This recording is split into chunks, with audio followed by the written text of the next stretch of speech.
রসুল নামে রশি ধরে যেতে হবে খুদার ঘরে। রসুল নামের রশি ধরে যেতে হবে খুদার ঘরে।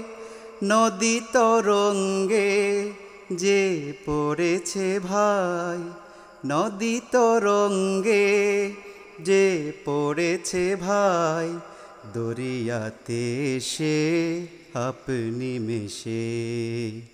হযরতকে ভালোবেসে আল্লাহকে যে পাইতে চায়, হযরতকে ভালোবেসে।